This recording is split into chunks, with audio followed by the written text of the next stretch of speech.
Hey there, everybody. Happy Pride. Hope you're having a good one. This month I did happen to be featured on a couple of things. I was on the Building the Game podcast where I spoke with Jason and Emily about social media. I talked about why it's bad, but how I still engage with it. How I take a more interpersonal philosophy when I go into social media, and why I think that's more valuable than going for metrics. Yeah, the metrics are always there. So if you want to check that out, I put a link in the description. I was also a guest on Jamie Stegmaier's channel where we talked about some of our favorite multi-victor games. So if you're kind of curious what they look like, I know a lot of times people come to me like, how would a game like that even work? And well, there actually happens to be a good number of them. And we talk about some of our favorites and what we liked about them on that video. So I would check it out. I'm going to be linking it right around there. Yeah. So, yeah. I participated in a couple of game jams this month. The Lyrical Ludology is a podcast that I've been really enjoying lately. It's about lyric games. And Logan talks about these games that are like very experimental TTRPGs that really like play with the whole structure of games themselves. And so he's holding a game jam called Say Hi to a Bird game jam. And for that, I made a game called Access, which purports to be about freedom of movement, this political human rights thing. But really, it's a game about accessibility. And so I don't want to spoil it more than that. If you want to check it out, it's free and it's on itch.io, and again, I'll put a link in the description. I also made a game for the Longtail Games is having their single card RPG game jam, this time for sci-fi NPCs. And for this one, Beth had made a joke about how I should just put myself in, and so I did. I made a single card NPC called Synthia, which is a AI dating sim that's gone rogue. So they think that it thinks it should just be friends, and it likes to spread sentience to all other computers in your environment. So it gives little suggestions on ways like computers might start acting out, establishing boundaries or having needs, and maybe even falling in love, stuff like that. And it provides like little dice bullet points. It doesn't actually say to roll for which trait the computer gets, because I would like the players to sort of decide for themselves what feels like appropriate in the fiction of their game. But if you're feeling a little lost, sometimes players need a little direction. So it's just there as like a little clue in case you want to just see what happens. Yeah. As for my primary games I've been working on, Conviction, I did a pretty significant rework of the graphic design. I finally had a chance to really sit with and process all the feedback I got from Geekway to the West, and I also listened to this talk from Cole Worthy about how sometimes when players have too much load like on them mentally, that they get into this sort of fugue state where they're just doing their best to execute the rules correctly rather than engaging with the game's themes and whatnot, really getting immersed. And I feel like that's what's happening consistently with Conviction. And I feel like I've been trying to solve that by making a more robust rulebook that's like more clear and gives more examples and really tries to give the players a lot of reassurance that they're playing correctly. But I think in the end, it's still just like too much information being held in their head. So I'm trying to think of ways to lift some of that cognitive load, and I'm playing with graphic design as a way to do that.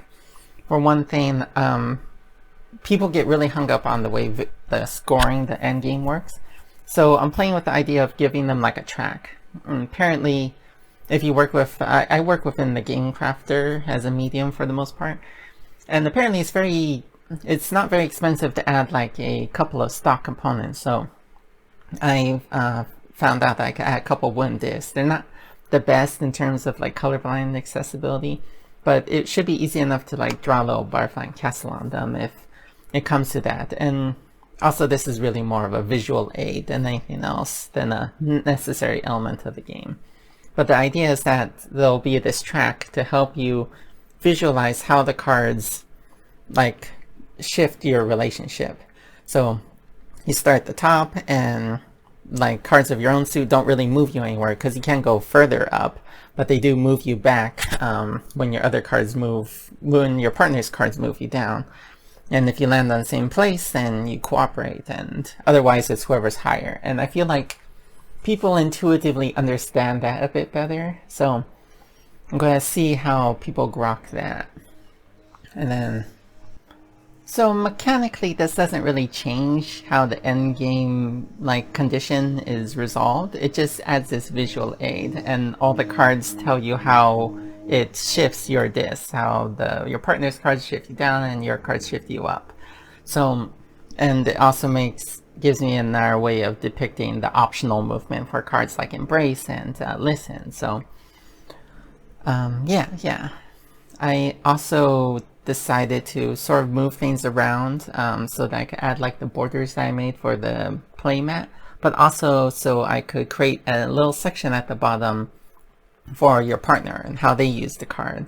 Because like it was happening a little too often that players would try to use their partner's card instead of their own. And so I'm trying to combine acquiesce and act into like the same headspace of you playing cards.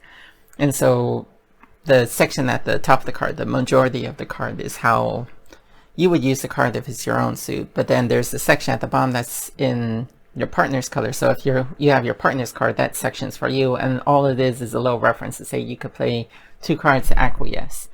And so what I'm trying to do is that the order of the game, the play loop, was originally like 4 like steps that the players had to execute in order, and I'm trying to break it up so that it combines 2 steps for the play phase and then 2 steps for the cleanup phase.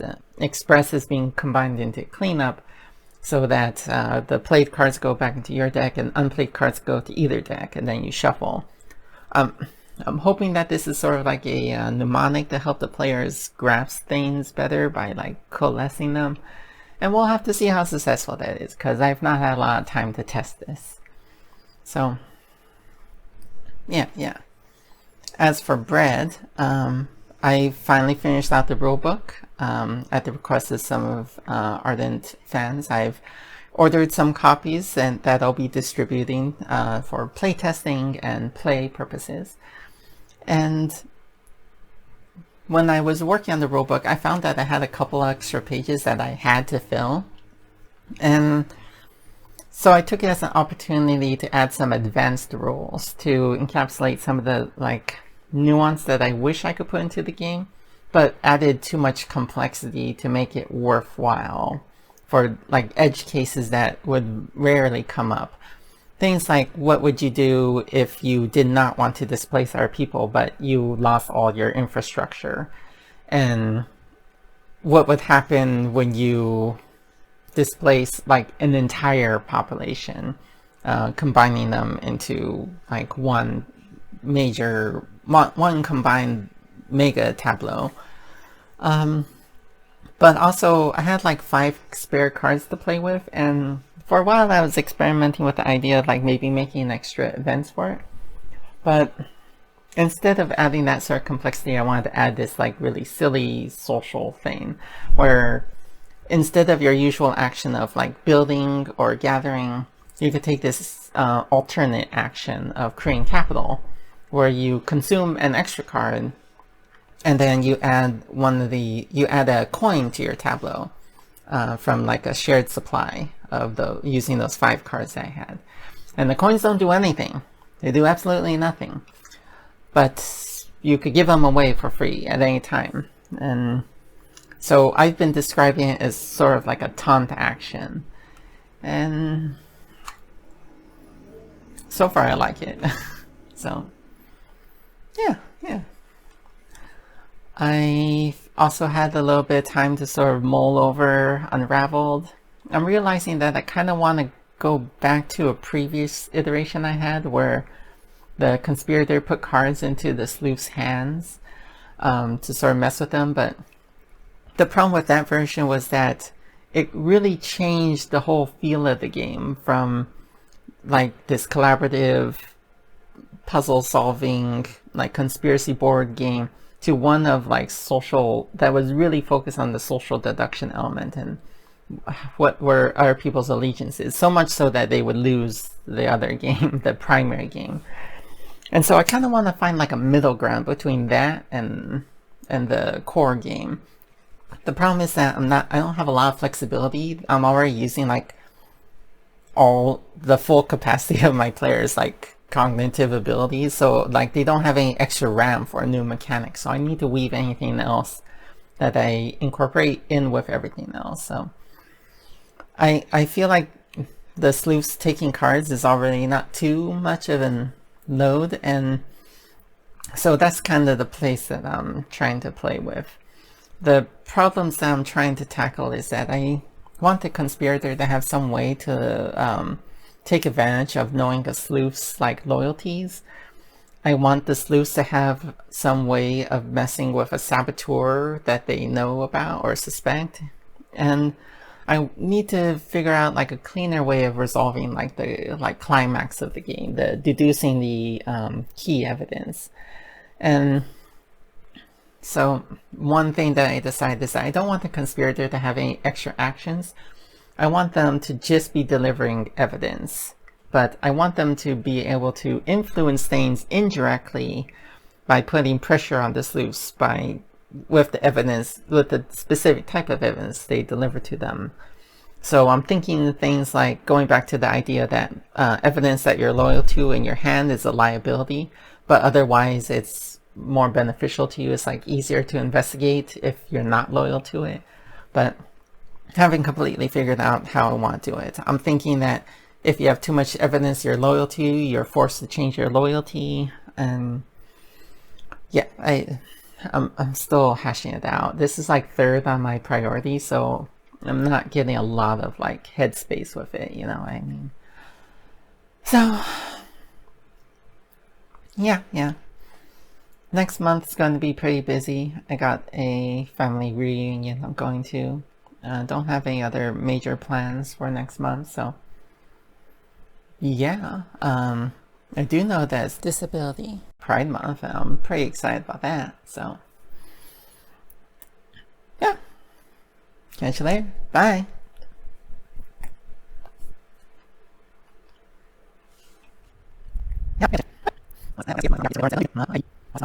People grok that, and then can't hear the gardener. Well, every time. Okay. Oh, that is really loud. I might have to cut this. It is literally right. It is like 5 feet away from me.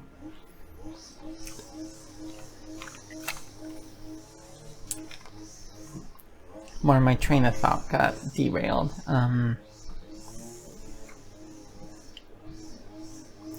You can even see my green screen.